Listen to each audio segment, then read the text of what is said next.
Happy vibes, good morning. LC200, ano ba ang kailangan mo na dalawang bagay na masasabi mo importante na hindi ka gagastos ng malaki? Una, kailangan ng dekalidad na stepboard. Yung stepboard namin itong pinalitan na to, itong plastic skirts na to, kasama na yan sa package ng stepboard. Pagbukas mo, yung tapakan niya dito ay ang tapakan mo pantay. Hindi siya nakatabingi o nakababa, talagang tuwid na tuwid. Tapos yung mga bakal niya na bracket, reinforce na siya. Ito na yung mas bagong gawa ng mga bagong suppliers right now. Pati yung motor niya ngayon, hindi na plastic yung kaha, bakal na talaga. Kaha, and I don't know, sa loob, hindi naman kami ganun kagaling sa loob. Pero, ang masabi ko, pag tinapaka mo ay ito. I'm 100 kilos, technically 220 pounds. So, yan ang unang produkto. Pangalawang produkto na gusto kong i-share sa inyo ay pag bumabiyahe ka ng FC200, diba? Karamihan ng FC200 makaka-relate dito eh. Pag matulog ka ganyan, pag mahabang biyahe, malalaglag ka dito o gaganyan ka, iniipit mo yung ulo mo dito para ito yung pinakatulog mo. Pero syempre ngayon, meron tayong tinatawag na Atoy headrest. Iniba ko talaga yung kulay para mapansin yung highlight. Umangat siya, bumababa siya.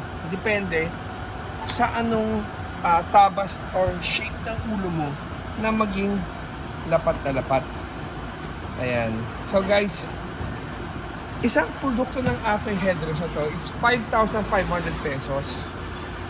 Itong pang LC, pasok to sa LC200, LC300. Dito, pati dito sa harapan, pag tinagal mo siya, so lahat ng may owner sa LC300, alam niyo rin yung feeling na kailangan ng pangsaksak.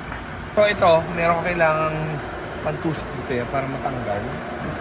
Tapos, lalagay mo tong Atoy headrest. So lahat ng may LC200 owners, alam niyo ibig ko sabihin pakiramdam. Tiyan mo, papasok naman tayo. So ito yung stepboard, pag sumarado, tingnan nyo ang ganda nung lapat, yung tuwid na yan. Pag buksan mo ulit, ganyan. So, ito naman, sobrang happy ako sa Atoy headrest na to. Ano ba?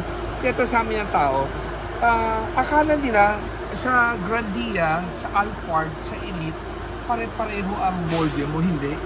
Kada kotse may kanya-kanyang specific na molde, kaya hindi siya mura. Pero, we're so happy and proud na nakadevelop ang Atoy Customs and Eurotex Foam na isang product to give comfort sa lahat ng LC 200 or 300.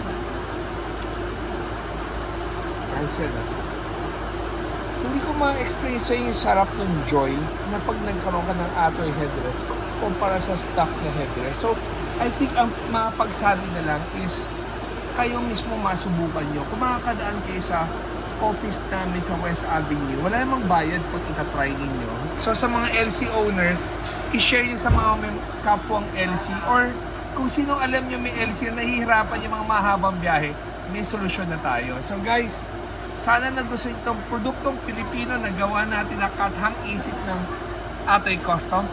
Marami pa tayong produktong ilalabas na para makabigay comfort na tuwing tayo ay mabiyahe. So lalabas na rin ang pang Toyota Alphard, Toyota Elite. Ang sukat ng Toyota Alphard and Elite ay pasok sa butas ng LC200 and 300 pero hindi pareho ang lapat. Iba ang lapat nila. So guys, wanna bless you with a word na everyday is a blessing. Kalimutan ang negativity kahit mahirap turuan ng utak natin na lagi positive thinking kahit nasa negatibong sitwasyon tayo. Then, yun nga, every day is a blessing. And always remember, Jesus loves you. God bless. Ay, gusto ko idagdag yung salita ng Bible. 2 Timothy 3:16 and 17. Ang sinasabi dito, lahat ng scripture na galing sa Biblia, talagang galing sa Diyos. Binibigyan tayo ng aralin para sa buhay natin, para siya ang manual natin sa buhay natin. Guys, alam mo, dati nahiya akong sabihin sa inyo magbasa ng Bible or i-share sa inyo ng magandang balita ng Word ni God. Pero sa ngayon guys, sobrang gusto kong i-share sa inyo ang pagbabasa ng Bible at kaalaman na sinabi ng Bible. Hindi po baduy. At saka proud na proud po ako i-share sa inyo lahat. Thank you.